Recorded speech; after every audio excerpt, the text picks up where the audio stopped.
Not bad. Hey everybody. That's not bad.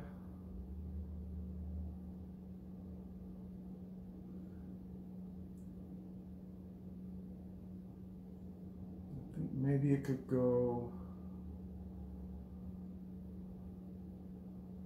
No, that's not bad. That's not bad.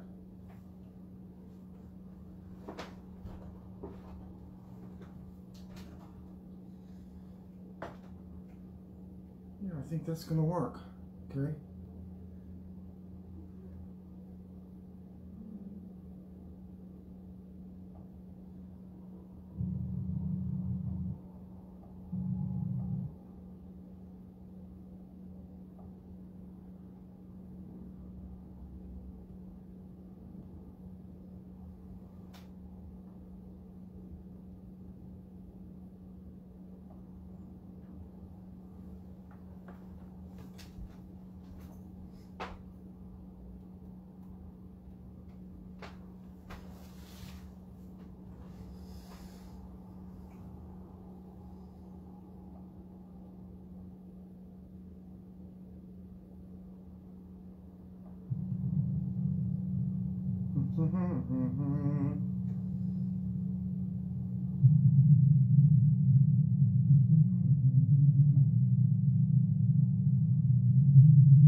Well, hey everybody, it's 1 minute till we're supposed to begin.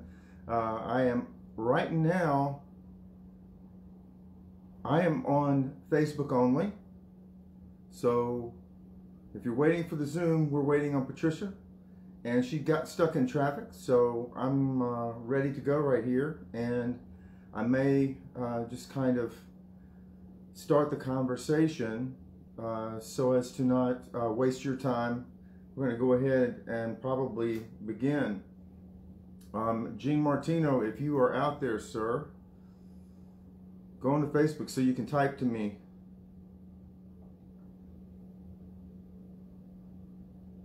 And so what I've done is I have already pressed the button for the Zoom conference room. And it says that I'm waiting for the host to start the meeting. So Patricia is probably in her car. And if she starts the meeting in her car, I may see her from there, and we can actually begin to broadcast on Zoom at the same time as usual. So right now it would be nice to know that everybody on Facebook can hear me. So those of you on Facebook, please let me know whether you can hear me. That would be nice. Somebody type over there, hey Bert, we can hear you. That'd be great. Have the new mic, have the new speakers. Haven't quite gotten them to work cooperatively yet, but we worked hard on it this week, and maybe we'll get lucky. We'll see. I can't tell right now until we get Zoom up and running. So you remember last week I was trying to get the parable of wheat and tares in, and I had to rush, and I still didn't get halfway. Well, I got over halfway, but I didn't get to the part that I think is important that we're going to talk about tonight, which is the concept that we find in the New Testament in some of Jesus's parables, where he talks about somebody wailing and gnashing their teeth. Well, who is this in his parables? Who's wailing and gnashing teeth, and who is and why are they wailing and gnashing teeth? What's Jesus up to in that part of this parable of the wheat and the weeds, as it is sometimes called? I love my opening thing here. And by the way, I'm going to hold this up for a second because I want to see how it's appearing on the screen for you people who are on Facebook. Oh, that's not bad. That's not bad. I can also put it in front of me and you can still see it, I guess. But then I'd cover up the people who are on Zoom when they come. So I think I'll put it somewhere right around there. Ooh, I think I heard a door slam. Maybe Patricia's here. That's a good thing. All right. So let me catch you up the fastest and the easiest way that I know how, which is just to show you the parable. And I color-coded it just a little bit. So let me put this right here so you can see. Hey, Patricia. Hey, I'm so Press sorry. that button, girl. We're on. I'm sorry. Don't get in a rush. You'll make me nervous. Okay. Just you can bring your laptop and get me on, and then we'll be in good shape. Thank you. All right. So in this, can you guys read this? I don't know if you can or not. I'll put you closer. I don't know if you can or not. Yeah, you sort of can. All right. Well, let's try this. Now, I used some Greek words from last week, and I color-coded them, so I hope you can see these. So we are revisiting the parable and talking tonight about continuing to look at what this parable means. And the reason we're doing this, y'all, is because we've been looking for hell in the Bible.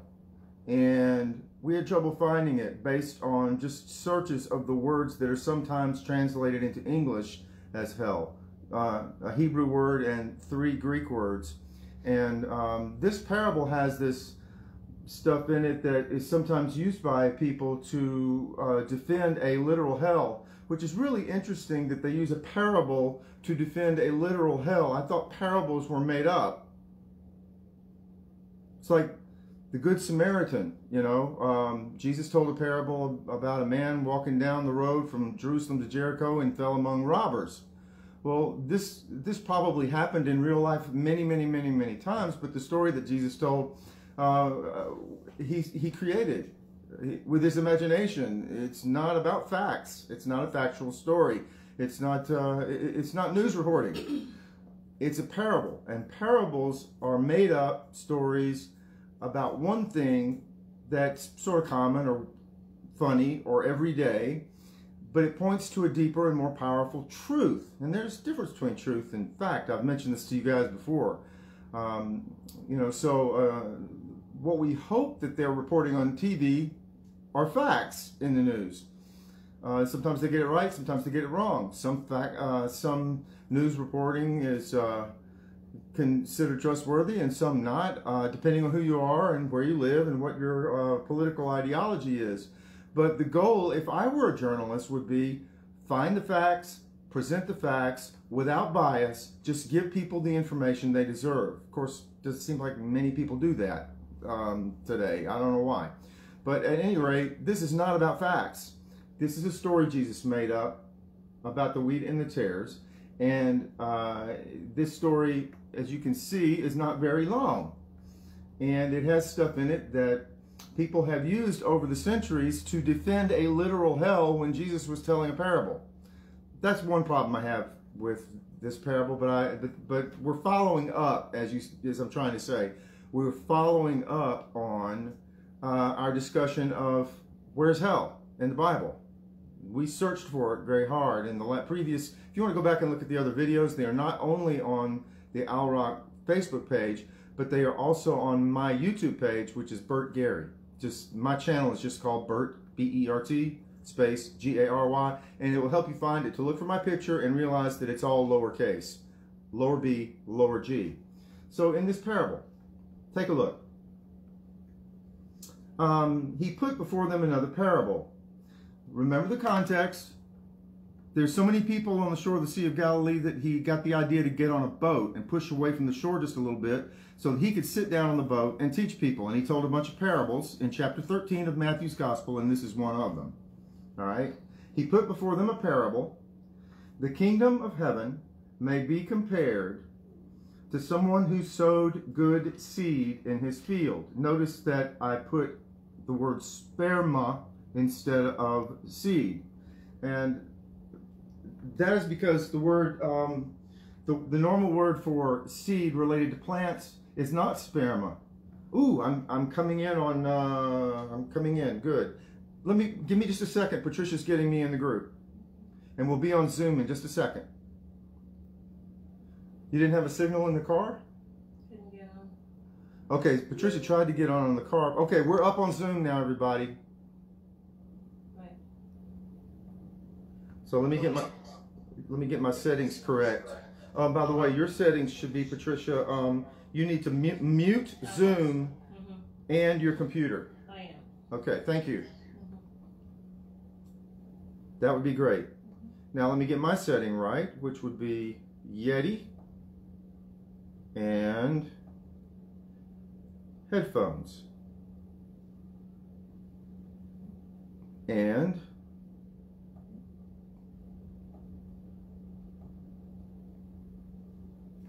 whoa, that's very bright. Maybe my camera will adjust in a second. All right, that's better. And I need to turn it like that so you can, well, no, Patricia will have her own square, so I'll just put this on me. All right. I don't see Jean on Zoom. I do see KC. Who's that? It's Kia. Kia, would you please unmute and tell me whether you can hear me well or not? I can hear you. It sounds a little vibraty, though. It's not very clear. Vibraty. Yeah, that's not a real word. Don't use it in public. I wish I could hear what you were hearing. What if I turned down the volume right here a little bit on the microphone? Did you find that helped at all? No, it didn't. Okay. Let me try. You know what it actually it sounds like when you if you're on your phone and you're covering the microphone, so you're speaking through like your hand or some type of covering. That's what it sounds like. Interesting. Did that make any difference? No, not really. Okay. Well, we're just but you can understand what I'm saying, I hope. Yes, I can hear you and I can understand you fine. Okay, good. And you're coming in so loud and strong that I just had to turn you down. That's awesome. So it's actually working well. So I don't know where Jean is. Hold on, I think I might need to let them in. Let's see if they're here waiting. Okay, yeah, let Jean in if he's doing his thing. I didn't see him on Facebook. All right, and I also, if you're, is anybody else knocking on the door? No.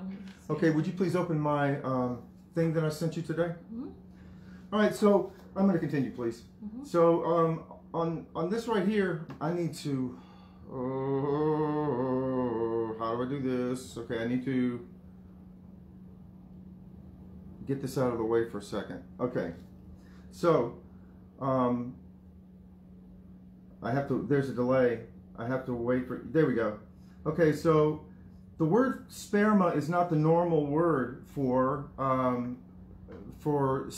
seed that grows to plants. That's sporos, but the word sperma usually always refers, except for in this parable, refers to people. Like it means descendants. Like David and his seed means David and his ancestors and his descendants or offspring. Abraham and his seed means Abraham's offspring or descendants. So it's interesting in the parable how Jesus chose a word for seed that doesn't mean plants, but the parable is about plants. Jesus is very creative, and it's kind of cool the way he did that. So someone, he doesn't say who, someone sowed good sperma, offspring, human offspring, like seed in his field. But while everybody was asleep, an enemy came and sowed zizania. Weeds is okay to say for zizania. It's actually kind of grass. And they sowed grass or weeds among the situ. And situ is wheat. What do you use wheat for in that culture? It was their primary staple. It's how they made bread. Grind up the wheat kernels into flour. Flour turns into dough. Dough goes in the oven. Oven bakes it into bread. All right? So that's why people grew wheat. It was for the bread. All right? Whoa. Okay, can you go to slide 22? It was 22 or 23? Okay. And then can, that one with the color code right there. That one. Okay. All right. And then if you could do slideshow. Sure. And now I won't have to hold this up for those folks anymore. I can read it right here. Okay, there we go. All right. Right. So I'm holding it up for the Facebook people. Whoa. Could I please have my slide back? Okay. No, it's still not there. Okay. Thank you. There we go. Okay. Yeah. I'm reading off the screen now, so please don't move it. Thank you. All right. Here we go, Patricia.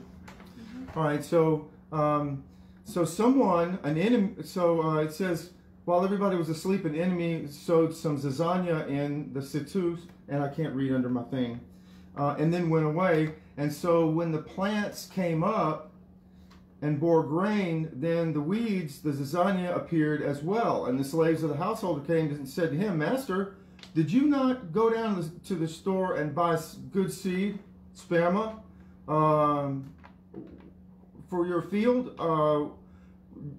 How much did you pay them? Did you open the sack and check all the way to the bottom to make sure that they hadn't cheated you by putting some of this grass seed down in the bottom? Somebody messed up here. And if it wasn't you, who messed up? All right. So when they asked, when, Master, when then did these zizania come from? If you didn't mess up and buy a bad bag of seed, who did this and how? And the householder answered, an enemy's done this. The slaves said to him, well, then do you want us to go in and gather them? Because it's not good to have that in there with the weeds in there with the wheat. You want us to go in there and pull them out? But he replied, no, for in gathering the zizania you would uproot the situ along with them.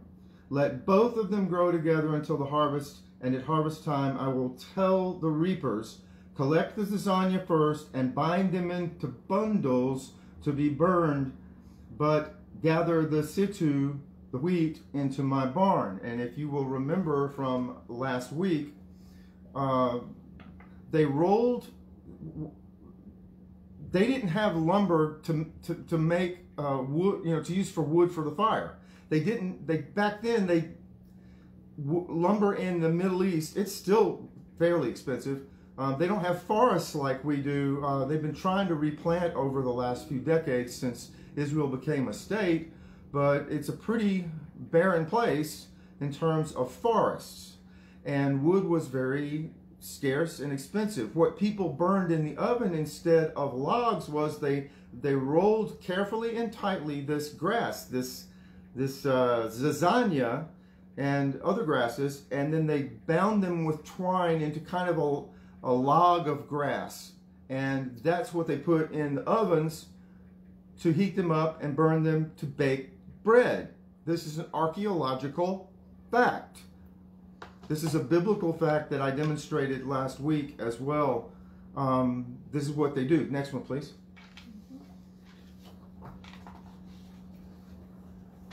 So, is that the end of this? Not exactly, because Jesus interpreted the parable when the disciples asked him. Next. So we're revisiting the parable with Jesus's allegorical interpretation. So after he taught in the boat, he got out of the boat, he walked home. Then Jesus left the crowds and went into the house with his disciples, and his disciples approached him saying, explain to us the parable of the wheat of the field. Notice that he told a whole bunch of parables in chapter 13. Which is the one they didn't get? This one. Which is the one that was the hardest? This one. Which is the one they needed help with? This one. And as Jesus' pattern shows, he was willing to explain things to his disciples privately, but he didn't interpret them in front of the crowds. He told them, and that was it. So they needed help. So they're back at the house, and Jesus is trying to help them. And they said, explain it to us. And he answered, the one who sows the good seed is the Son of Man. In Scripture, the Son of Man is a reference, first of all, to an Old Testament idea or concept, specifically from Daniel. The Son of Man, the Messiah, is an eschatological figure who will come in the last days. And Jesus used it to refer to himself. He could have gone around saying to everybody, I'm important, I'm the Christ, I'm the Messiah, you know, but he didn't. I'm the Son of Man from Daniel. That's me. He didn't. He just talked about the Son of Man and let it go. But he's talking about his own return after his resurrection. So it says here, he answered, the one who sows the good seed is the Son of Man, and the field is the world, and the good seed are the children of the kingdom. And I can't read that because it's under this. The weeds are the children of the evil one, and the enemy who sowed them is the devil. And hey, Sheila, and the harvest is the end of the age, and the reapers are angels.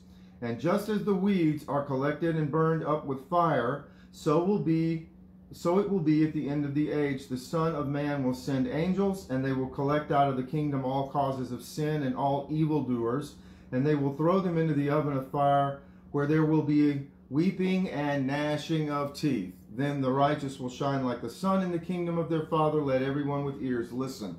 Now that's Jesus' allegorical interpretation of his own parable of the wheat and the tares. Next, please.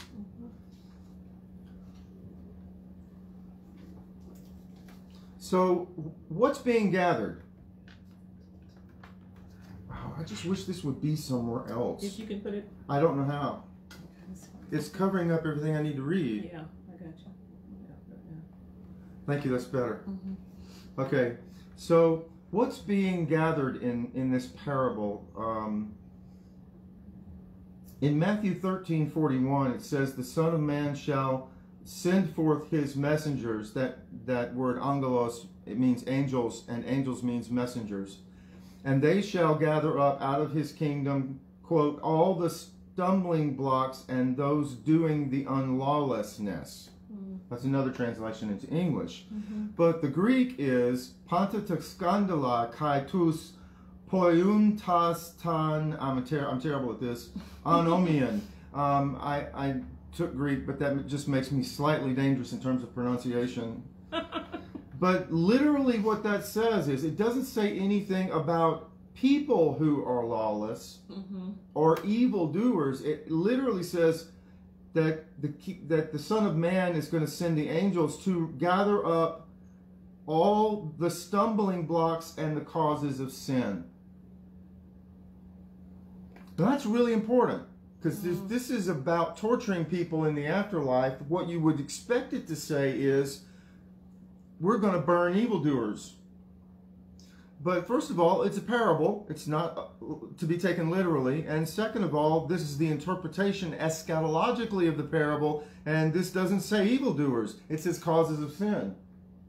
That's what the words mean. All right? So remember that in John 12 it says, that's John 12:47b, for I came not to judge the world, but to save the world. And in 1 John 3:8, it reads, the Son of God was revealed for this purpose, to destroy the works of the devil. It's really important to make a distinction between Jesus' intent to destroy people versus Jesus' intent to destroy the works of the devil. And then read that in red again. He wants to destroy, gather up all the stumbling blocks and the causes of sin. Well, who's the one who's the source of sin? And what is the devil? And what's the power of Satan? Is the power of death is the power of sin. And death and sin are the problem that Jesus came to fix. He didn't come to torture anybody. He came to fix our problem with sin and death. He took the sin on himself. He died and rose so that we would have resurrection too. That's very different than saying, boy, Jesus or God just can't wait to torture you. And you got to do something to fix it. There's nothing in here about you fixing anything. You're just dumb wheat. Yeah. Okay. Let's try the next one. So, what is this parable about? Well, Matthew 13:39, right here, we've already looked at it. It says that the harvest is the end of the age. And when theologians talk about the end of the age, they have a fancy word for it. It's eschaton. And eschaton is the theological term for end times, or end of the age. So I thought next please. So I thought I would just make sure you have the definition here for these three words. Eschaton. Have you seen Gene? What happened to him? I don't know. I just texted him. Oh, thank you. Okay, so eschaton is the neuter singular of eschatos, meaning the last or last things. Eschatology, which you may have heard in church or on TV or somewhere, is a word that means the study of last things. In Christian theology, this study involves Jesus' promised return on Resurrection Day, which is sometimes called the last day, the great day of the Lord, or Judgment Day, but primarily Resurrection Day. And the word eschatological simply means things that could be persons, events, or prophecies related to the eschaton, which is Jesus' resurrection on the last day. Next, please. So the end, it didn't change. Yeah, I see that. Okay, so is it the end yet? Well, not exactly. In Matthew 13:42 it says, "And they will throw them into the furnace of fire where there will be weeping and gnashing of teeth." Next, let's look at that. Yeah. The people who love to talk about hell most are quick to run to a parable and an interpretation of an eschatological and allegorical interpretation of that parable to prove that, show that this is proof of a literal afterlife place. You know what would really be helpful? Is that they actually found it.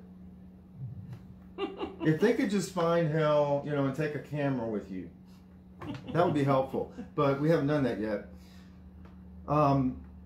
So why does Jesus use these words together? It's really an odd combination, wailing and gnashing of teeth. I assumed, Patricia, that it would be in the Old Testament and that he was quoting some prophecy or something. Yeah. But he's not. I mean, this is unique to him. It's only 7 places in the Bible, all of them in the New Testament, all of them from the lips of Jesus. He's the only one who uses this phrase, wailing and gnashing of teeth. That combination of those two, wailing and gnashing of teeth. So look at the verse 1, Matthew 8. Jesus gives a parabolic image of the coming kingdom as an eschatological banquet. Now that wasn't Jesus' idea. Everybody back then kind of thought a wonderful metaphor for that last day. The day of the Lord was that we all get to eat together. And they viewed it as an eschatological banquet where people celebrated, not unlike when the town celebrated when the prodigal son came home and the father said, "Kill the fatted calf." Right. This is an eschatological banquet in a parable, right? And so this image in Matthew 8 is too. And then our parable is an eschatological harvest of wheat and weeds. It still involves bread, though, which is what you would have at a banquet. Matthew 13:50 is the parable of the eschatological kingdom fish net. Whole bunch of fish brought in, but they're all different kinds, and so you have to sort them out. Matthew 22, parable of the coming kingdom as an eschatological wedding banquet, and there are several wedding banquet parables. And then Matthew 24, parable of the slaves unprepared for the kingdom's eschatological coming. They're goofing off when the king comes back. He said be prepared, and they weren't. They weren't paying attention. Matthew 25, parable of the kingdom talents, risked in trust or hidden in fear. Remember, a couple of them risked the master's money and made a lot of money, and one buried it in the ground because he was afraid of him. Right? Yeah. Okay, well, wailing and gnashing of teeth are in all of these. All 7 of these. And the last one is the image of an eschatological banquet with Abraham and Isaac and Jacob. So in the eschatological banquet, in Jesus' teaching, as well as in some of the rabbinical teachings, involved eating with Abraham. Remember when Jesus talked about poor man Lazarus and the rich man? Okay, so where was poor Lazarus after he died? He was in the, quote, bosom of Abraham, which means they're reclining together at meal. It's an eschatological banquet, an end-time banquet.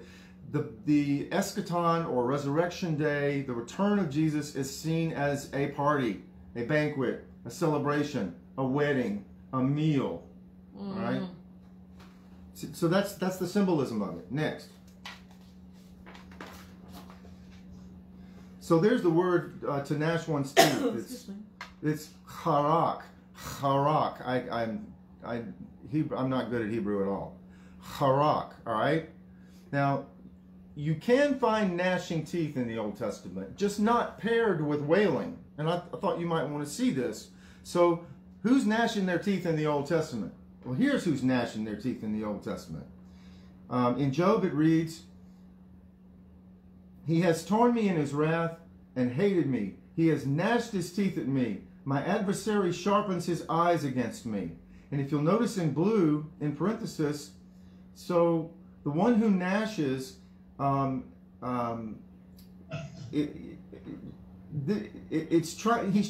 is trying to convey here, the book of Job is conveying that wrath is tearing at him. Hate is gnashing at him. Eyes are stabbing and slicing like knives at him.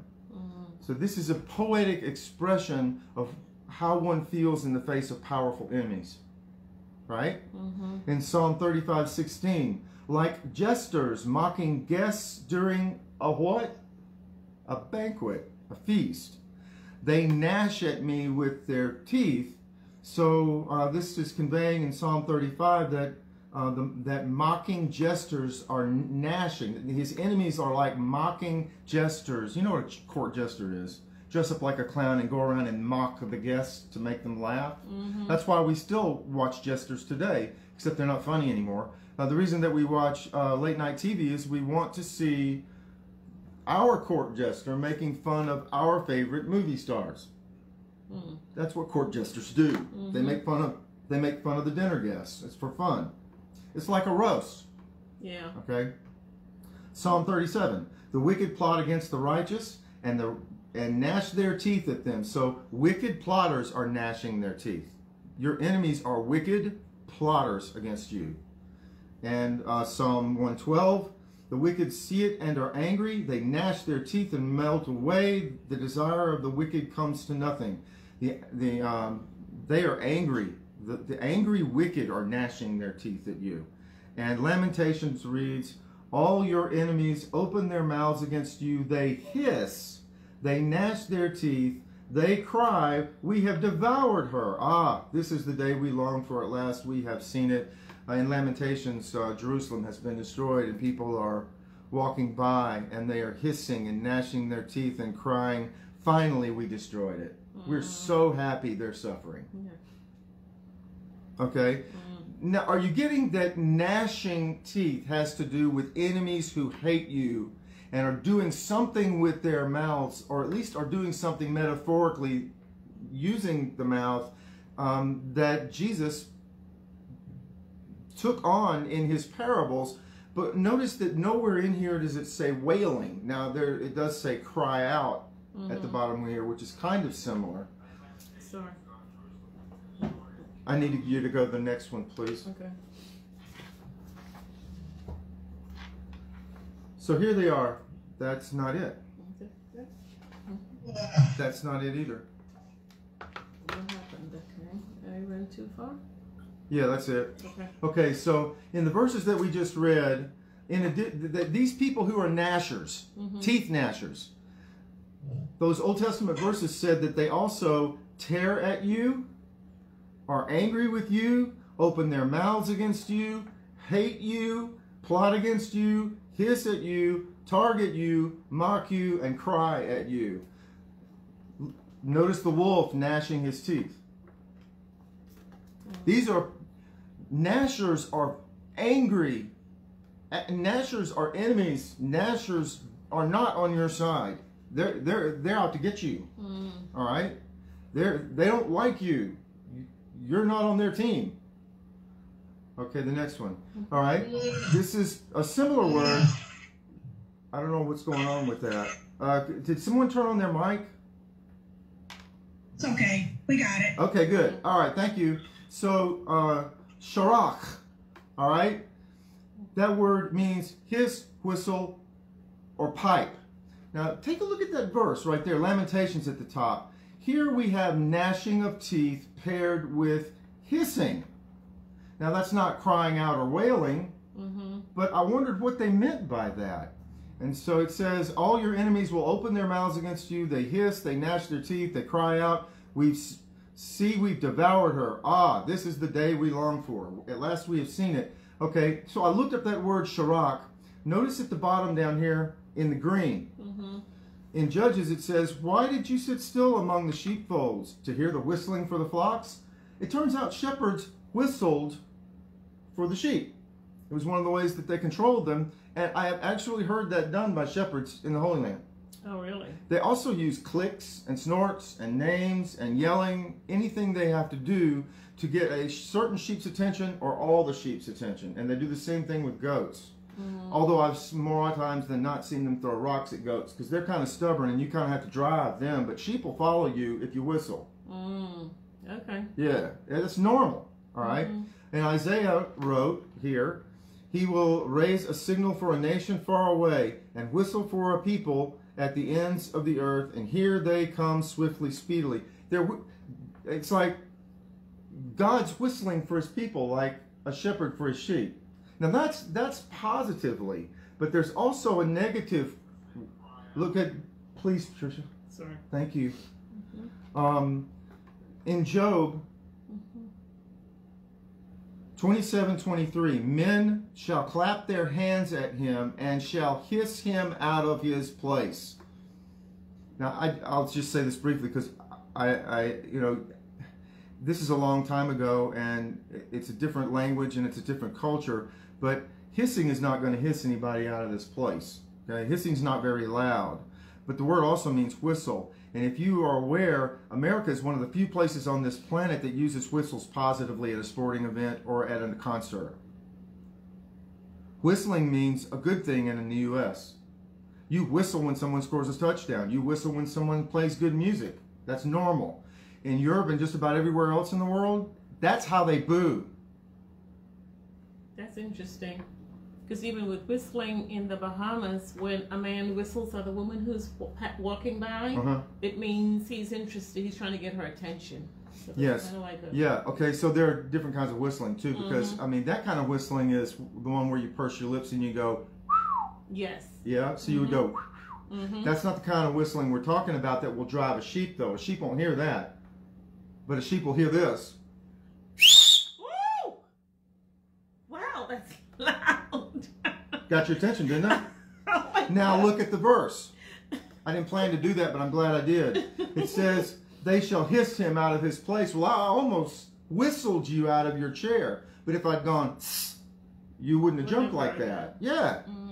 So it may be that whistle's the best translation of that word, sharach. So in Lamentations, all who pass along the way clap their hands at you. Okay, so what are you going to do if you're going to boo at someone and drive them out and run them out of the stadium or run them off the stage or run them out of the street?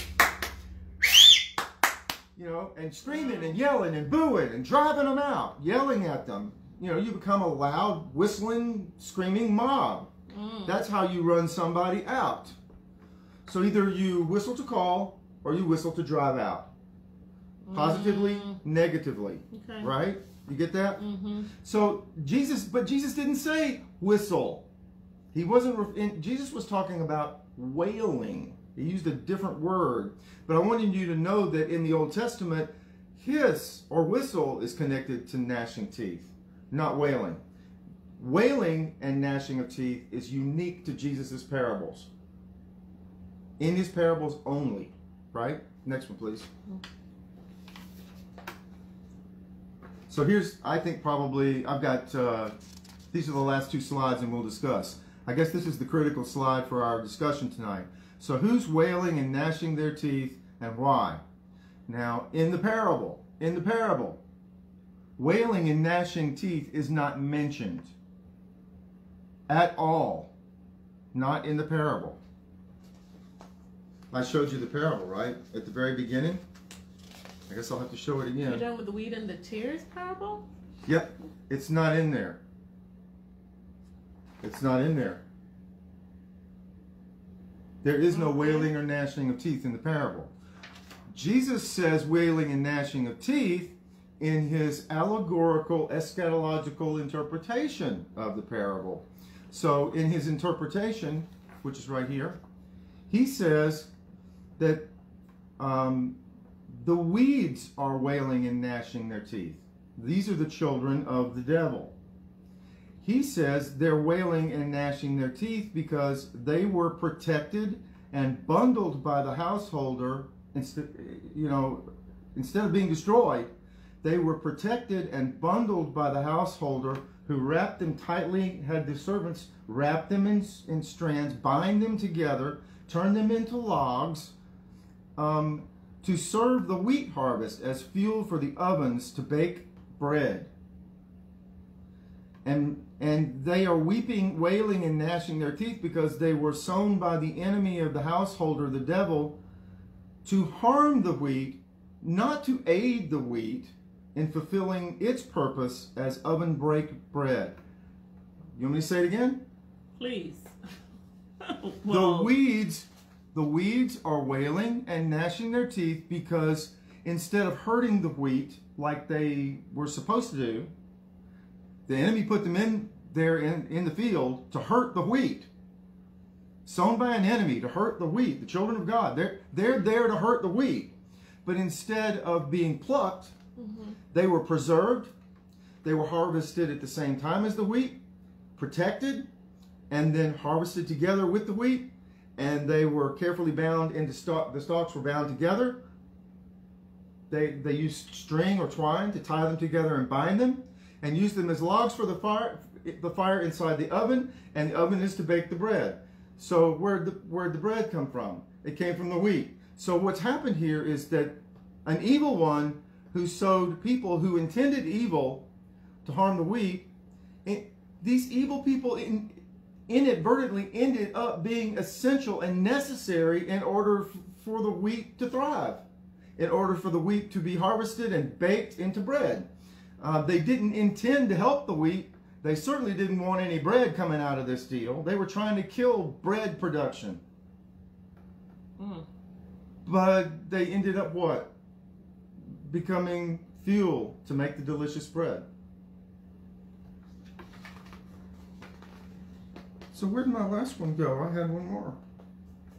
Yeah, no. Yeah, here it is. Okay, so go to this one, please. So here's my question. Matthew 13, parable of the enemy's weeds among the wheat. Is this about God using people as fuel for fiery afterlife torture? Or is this about God using evil as fuel for good, as in the cross? Jesus said, I am the bread of life. The cross was certainly intended by the evil one to destroy that which is good. Instead, he ended up being life for the world in resurrection life, the bread of the world.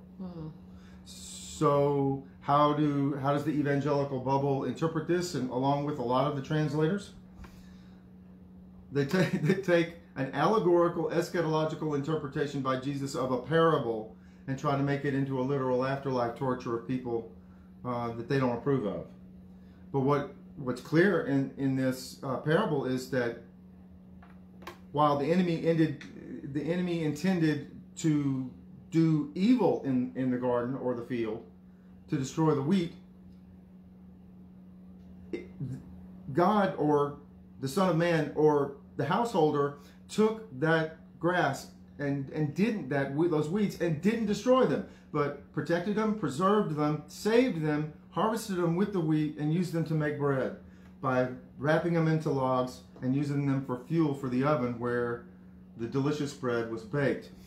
So why are the enemies wailing and gnashing their teeth? They're angry that they got used for good. That was not their intent. They don't like it. They'd intended to stop this monkey business of God, to stop this Messiah, to stop this salvation, to stop what Jesus was intending to do.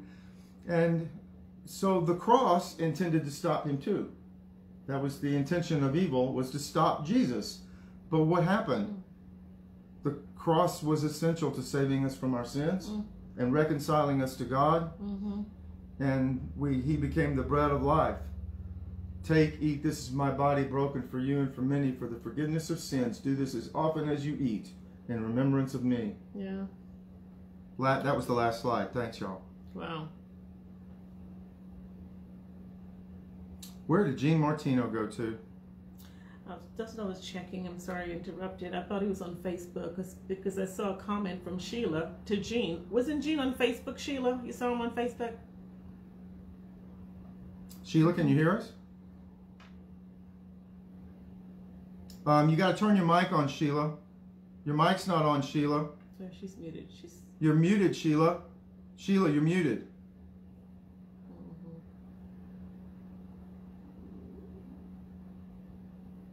You're still muted. There. There you go. I don't know what's going on. Okay.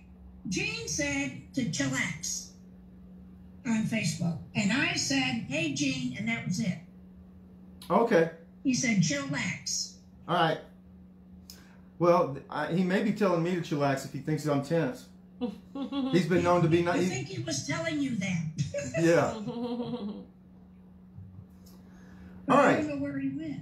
All right. So if I was not chillaxed, which would be normal, but if I was particularly not chillaxed, it's because last week we went over and I didn't finish. So I was trying to hurry a little bit tonight so we had plenty of time for discussion, and I may have failed. I don't know how much time we have left, but it looks like we've got at least 15 minutes.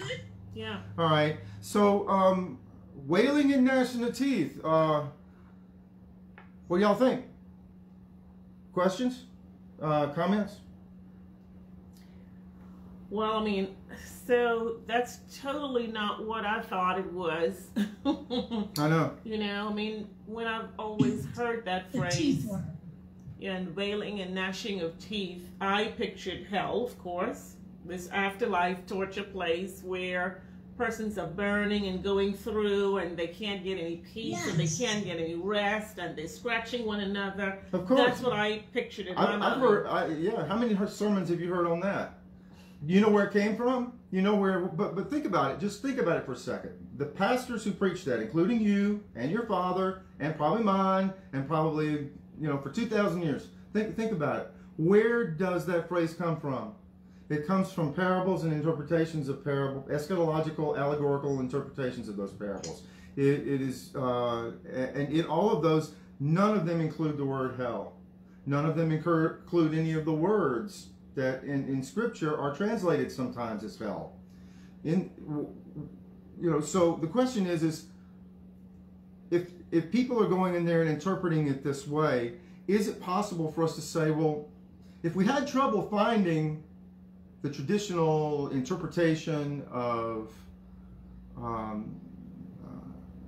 translation of these words like Gehenna and Hades and Tartaru and Sheol, if we had trouble finding a justification for translating them as a torture place for afterlife, then maybe we should look, just take off our afterlife glasses and take off our presuppositions and our assumptions and look at what the parable says. And that's what I attempted to do, is to show you what the parable says and what Jesus' interpretation of the parable says.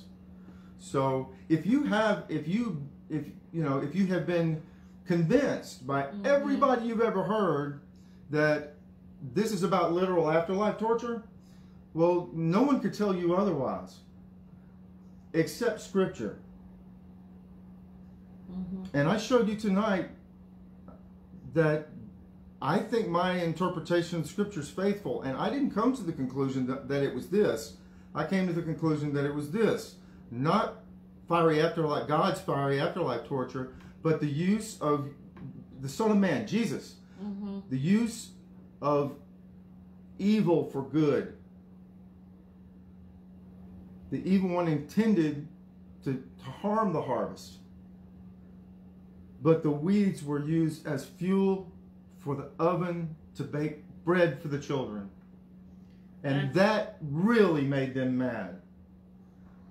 The weeds were screaming, furious. Remember, gnashing teeth, hate you.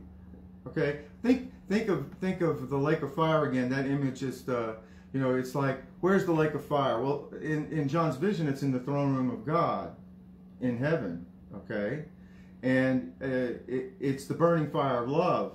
Mm-hmm. And what do evil people do when a God that they hate loves them and they can't escape? They're angry. Mm-hmm.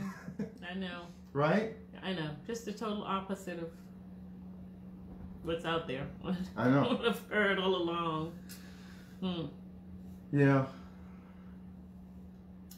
This is something to really think about. I mean, lake of fire in heaven, God of love, burn up the evil. That's crazy. Well, it's quite a different picture. Like when you look at that photograph, because on one side, the focus is on people being tortured, which is the evangelical interpretation of it, modern evangelical interpretation of it, and on the right you have Jesus' dead body in the lap of his mother. Okay, so those are quite two different things. And I think that the parable is talking about the one on the right. God using evil as fuel for good. That's the first time I've heard that statement. That's totally different. I mean, it's just... Well, I think you've heard the concept before, the idea that like when Joseph said, brothers, what you meant for evil, God has used for good. Yes. You thought you killed me, but God preserved me so I could save you. Yeah. Well, this is the same thing. I mean, in this light, they thought they got Jesus, but then when they realized, if you've seen the Passion of the Christ, it's like the one scene that I liked the most was the moment that Jesus died. Okay, all of the exaggerated mess that Jesus went through was not particularly historical or interesting to me. But the moment that Jesus died, you have a shot from above, like as if God were looking down from heaven, and it's raining, and you kind of follow a raindrop down, I think, as I recall, and you move toward the cross, and you get closer and closer to the ground, and there's Satan down there on the ground next to the cross when he realizes that he's just been used to save the world. He thought he got Jesus on the cross. He was so happy that he got the Son of God's dead. Look what a great job I did. And then he realizes that he's just helped God in Christ through the cross. The devil's plan ended up saving the world. Well, that's what happened in the parable. Yes. I see the concept. Yeah. That's the concept. The evil being used by God for good. The evil one intended for the weeds to be a problem and to attack the wheat and stop food production, no bread. But they ended up becoming essential. Yes. And they were able to be put into the fire, preserved and put into the fires of the oven and burned to bake the bread. This concept makes perfect sense. The translations of the words make perfect sense in the Greek. It points, everything in the parable to me points to this. I don't see this at all. I don't see afterlife torture. I see the weeds weeping, wailing, gnashing their teeth because their evil intent was boomeranged on them. It was a switcheroo. They're like, we got him, we got that wheat, we're going to get that wheat. And then, oh no, we're baking the bread. God used us to bake the bread. Yeah. And now they're mad. Now what? So remember, it's a parable. How does burning wheat talk? Well, it can't. It's a parable. But the burning wheat, the burning weeds are upset because they're helping the wheat become bread. And they don't want that. Evil never wants that. I know. It fights God's purposes, but God, in God's wisdom, preserved them, even though they were meant for ill, preserved them because he had intended in his time to use them for good. That's the parable. Now, see why Jesus, when he got back to the house, why the disciples were like, what? What is this parable? They didn't have questions about the others. And there are quite a number of parables, as you know, in Matthew 13. But man, he got this one's tough. Yeah. You know, I feel like I'm saying the same thing over and over again, but you almost have to get it. Mm-hmm. It took me 71 years to figure that out. Yep. Only Really? 71, Really? Sheila? Is it making sense at all, Sheila? Huh? Is it making sense to you? It does now. It does now. It never did, but it does now. That's I can awesome. understand it now. Yeah. Really. Hey, Cheryl. I mean, because there's evil out there doesn't mean there can't be some good out of there. Yeah. I mean, is what it's saying. Mm-hmm. Even today, you know, Right. we can make good out of evil. That's We really right. can. That's right.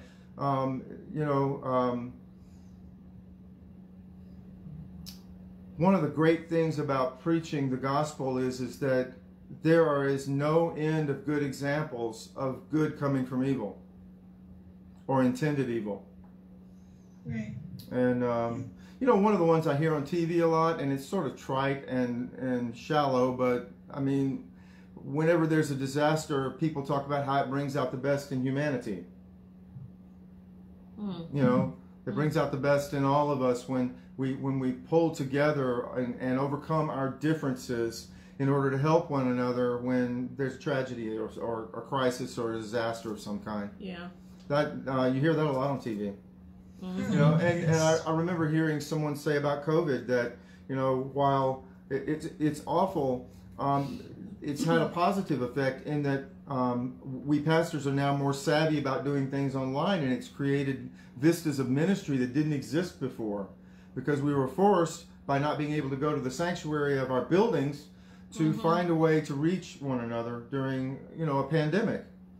And now look at us, you know, we're reaching people all over the world, not just us, but I mean all the pastors who are preaching and doing Bible study. The network thickened and grew of Christians who are connecting. Yeah. Which wouldn't have happened. That was a direct response to the fact that we were stuck at home.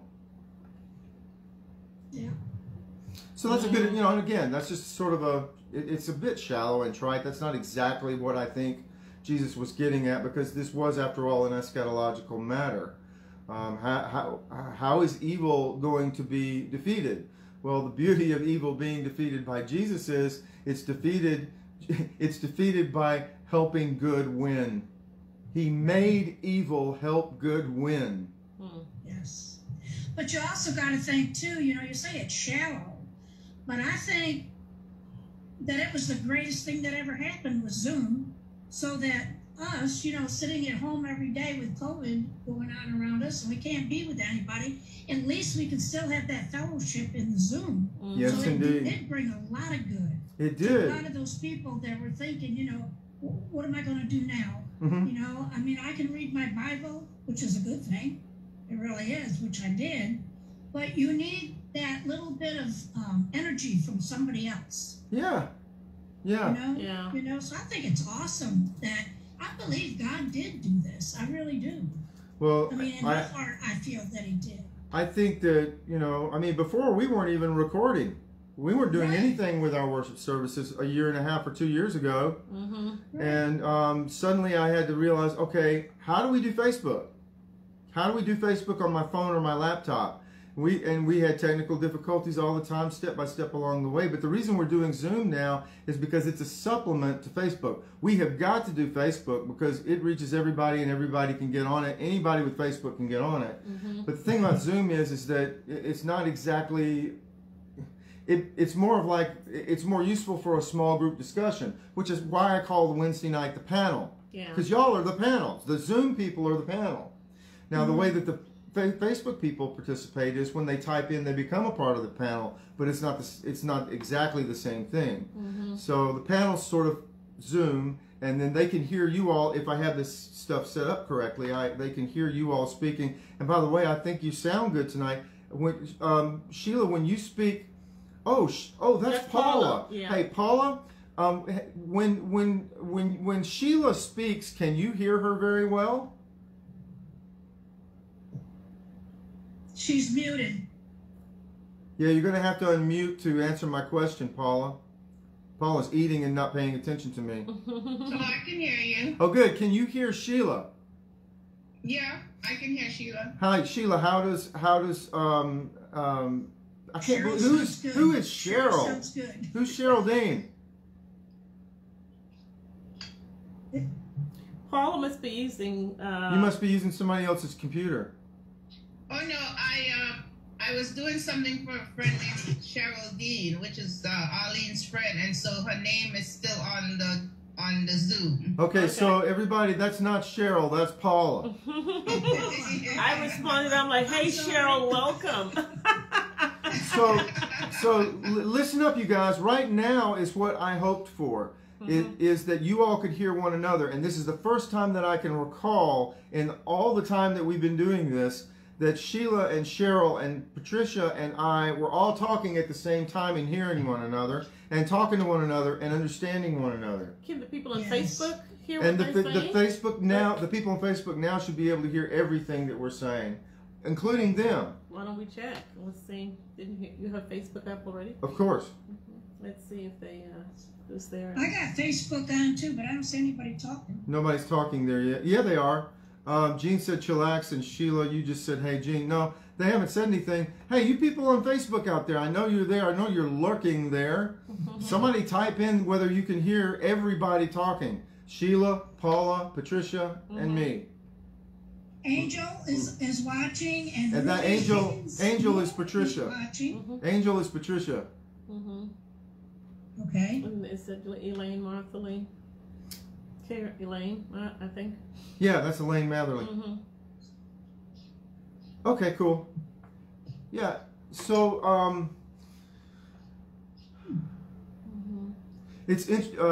not sure where we're going from here, y'all, in terms of moving ahead, except that I am open to your suggestions, but I'm definitely looking at the possibility of maybe addressing a few other areas in the scripture that are most people in the evangelical world associate with afterlife torture or hell. But I'm also interested in doing, as Kia has suggested, doing something around Satan, the devil. And we talked about Satan and the devil a little bit this morning because Gene and I were discussing the temptations of Jesus, where Satan came when he was in the wilderness and tempted him with 3 alternate paths for Jesus' life. So who is Satan? What's the devil? Who's Beelzebul? And what's the difference between Beelzebul and Beelzebub? Things like that. Yeah. How many of you would be interested in something like that? About the devil or Satan? Sounds good to me. Well, we might be able to unpack that. I think that'd be a good one, Pastor Bert. All right. Yes. Thank you, Paula. I appreciate that. Thank you, Sheila. Will you also consider heaven? I think we had mentioned that one time ago too, as we were talking about hell. So yeah. Yeah. So that's hard because I talk about heaven all the time. First of all, because it's not what people say it is. And I wrote a book that's 475 pages long on one thing: the kingdom of heaven. I know. So it's not like I can do a study on that in 1 week or a few weeks. That's an expanded study. But it underlies a lot of Jesus' ministry, so it comes up a lot. Notice he said that this is a kingdom of heaven parable. The kingdom of heaven is like... Yeah.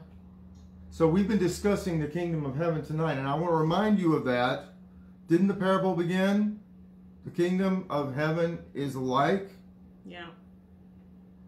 Or the kingdom of God is like... So what he's describing is a relational reality that exists in and by and for and through Christ Jesus. He's describing something much more profound and deep and rich than just, afterlife, pie in the sky reward. He said the kingdom of heaven is with us, that it is among us. Yeah. It's powerfully present. And he told most of his parables he began with, the kingdom of heaven is like. He's trying to break through our assumptions about what it is. And ironically, the most popular book I think ever sold on heaven, which is Alcorn's book, and which I think is just entitled Heaven, he basically ignores Jesus' parables, which were all about the kingdom of heaven. So most people have so literalized heaven and what they think is hell that all they do is just read Alcorn's book or other books about it and assume these people have done their homework and that they're right and they haven't left anything out. Yeah. Frustrating. Very frustrating. But that's why I do what I do. I'm trying to provide information openly and honestly about it and expose these people who are popular but misled. Let me give you an example of how bad things are right now when it comes to the Bible and misinformation. And this is my own parable. Let me tell you what a lot of preachers are like. They're like 12-year-old YouTubers who decide to make a documentary like the one I just saw tonight, entitled 14 Hawk Attacks. And I know a bit about birds. Well, this 12-year-old boy did not. He mixed up and the birds were mixed up. He didn't know the names of any of them, and some of them weren't hawks. So if you're going to if you have the nerve, the gall to preach, you ought to know something about the Bible and stop passing along traditions that you got from grandma and grandpa or some preacher from your past. You know, if you're going to do a documentary on birds, how about you be an expert on birds? If you're going to do a video on hawk attacks, how about you know the name of the hawks and can talk about the different hawks and how they hunt and where they live and why they're different, about their diets, their geographical range on a map. How about you go to the Cornell website and get their different calls and songs and be able to demonstrate them online. If I'm doing a video on hawks, I better know something about hawks. But what we've got is pastors in the pulpit today preaching on hell, and they have no idea what they're talking about. They can't even tell you what the 4 words in the Bible are, in the Hebrew and the Greek, and there are only 4 that are sometimes translated as hell. They have no idea what they are, much less tell you what they mean. So this is what we have. Preachers are kingdom preachers aren't like that, but weedy preachers are like a 12-year-old YouTuber who does a 15-minute video on 14 hawk attacks and has no idea what a hawk is and can't name any of them. That's what preachers are doing right now, and we're believing them. We're listening to them. Why? Because we don't know any better. No. But here we are doing what we do. Yeah. What else are we supposed to do? I know. And Bert, before we get off, I need to tell you something. Yes, ma'am. Today, I was diagnosed with muscular degeneration, which is muscular dystrophy. Oh, wow. Oh, no, Sheila. Yeah, and it's all good. It's all good. Yeah, I've been having some trouble, and I just thought it was arthritis. So I just, want to tell everybody, just because you think you know what it is, please go and get it checked. Seriously. Yeah, that's what happened with me is that Amy noticed my thumb shaking when I was preaching. And she knew I wasn't nervous because I don't get nervous when I preach. And she said, Bert, I love you, but get that checked out. Something's wrong, and your mother has Parkinson's, so get it checked out. So turned out I did have it, and Sheila, I don't know what muscular dystrophy is. I'm going to have to go look it up. I know that, isn't that something that Danny Thomas used to have? It's the deterioration of the muscles. Okay. Is that, no, that was not Danny Thomas. That was that Jerry Lewis? Jerry Lewis. Yeah, the telethon. Yes. Every year they had, on Labor Day, they had a big telethon that Jerry Lewis did. I supported them for years. Yeah, I gave money to them too. When I was in Florida. Because it really affects children. It's tragic how it affects children. But fortunately, Sheila, you've gotten it later in life, and it's a slow onset disease too, I think. So, you you're going to be able to truck along, aren't you? Oh, yeah.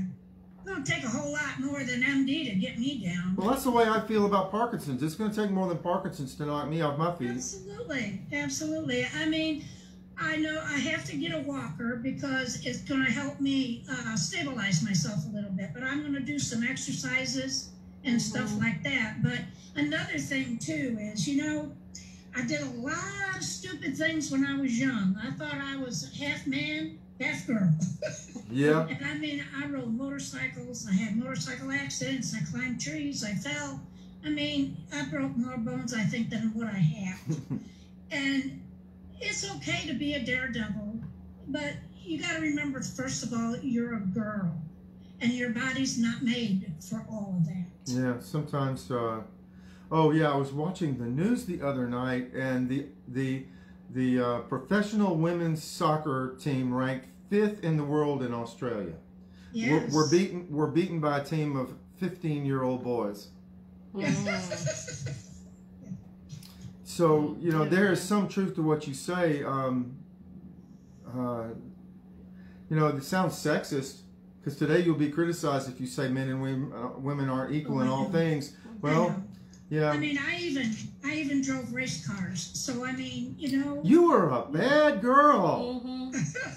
Yeah, well, it ruined my body is what it did. Well, you know, yeah, we're all paying for stuff we did when we were younger, and some of us a little more than others, apparently. But just keep me on the prayers, you know. Yeah, so we want to keep Donna on prayers too. You may have noticed that I've been sending a few messages, and I talk to Scott every day, and Scott told me to tell y'all tonight just the honest truth about what's going on with her.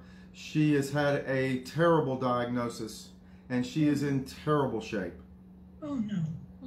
So we're really on stand. She's intubated. She's in CCU. She's fighting. Now on the positive side, Scott swears yesterday that when they got in her face and yelled, she did crack her eyes and tried to move her eyes a little bit. So it's, but she's in very, very serious condition. She went downhill very quickly, and we don't know right now where we are. I'm planning to go tomorrow to have lunch with them. Yeah. I did talk to, I asked the chaplain to go over, and he went today and to see Donna. He drove from Villa Rica because the chaplain in Carrollton was out on leave. Great. And he saw Donna, and Scott and Sean weren't there, but he called them and had a great conversation, about 35 minutes. Good. And it was really good, and he called me back and gave me a report, so I was glad to hear that. So they're getting support. Also, we are collecting money if you want to send it to the church by Zillow and just earmark it, or send a check, just earmark it for Donna McCain's medical costs.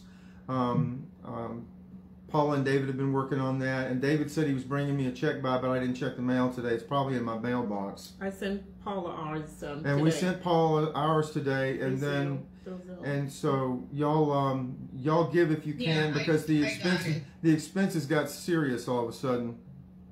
Paula said something. I got it, Pat. Thank you, Paula. Yeah. Paula, And I did reach out to David. Thank you.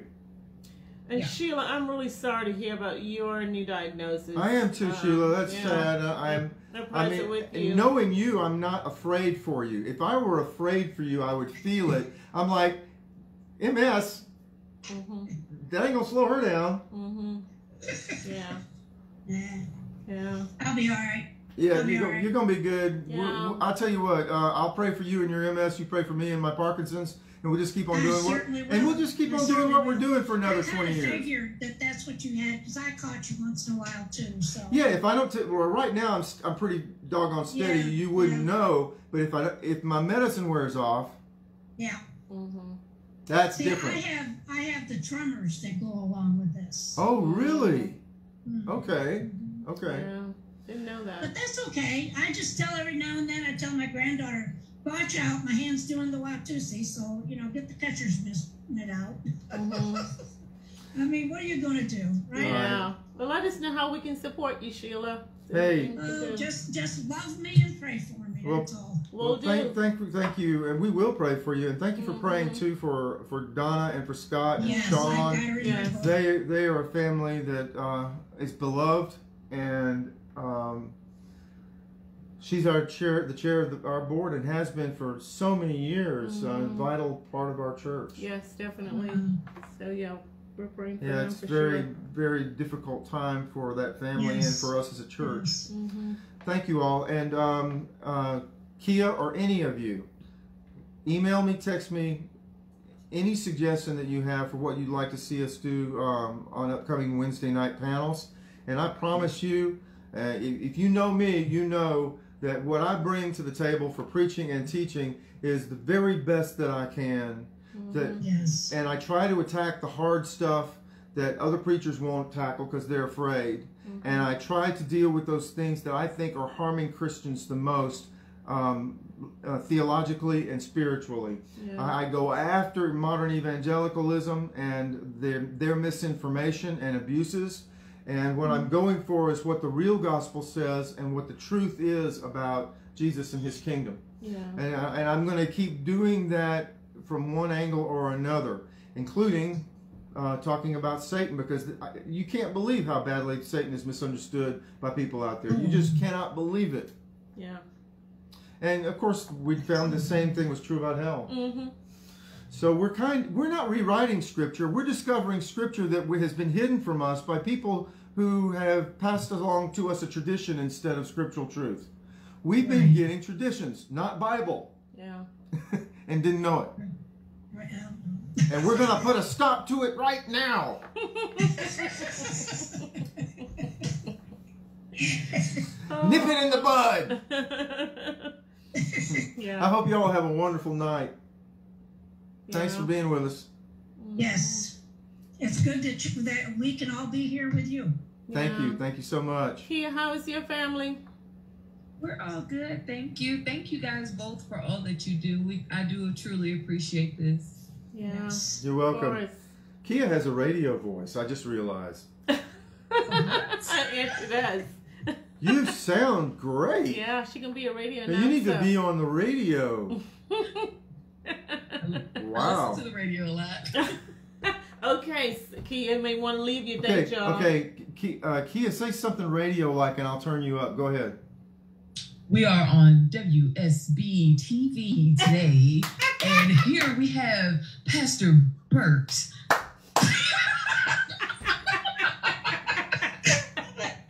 That was awesome!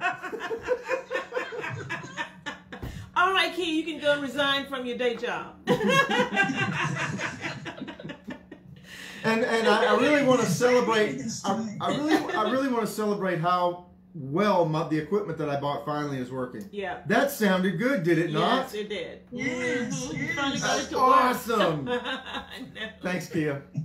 Y'all have a great evening. We're gonna turn this stuff off. Yep. All right, thank you guys. Paula, give our regards to Sarah and Rolf. Hey to Sarah and Rolf. Yeah. We'll see y'all soon. Bye bye. Take care. Messenger. All righty.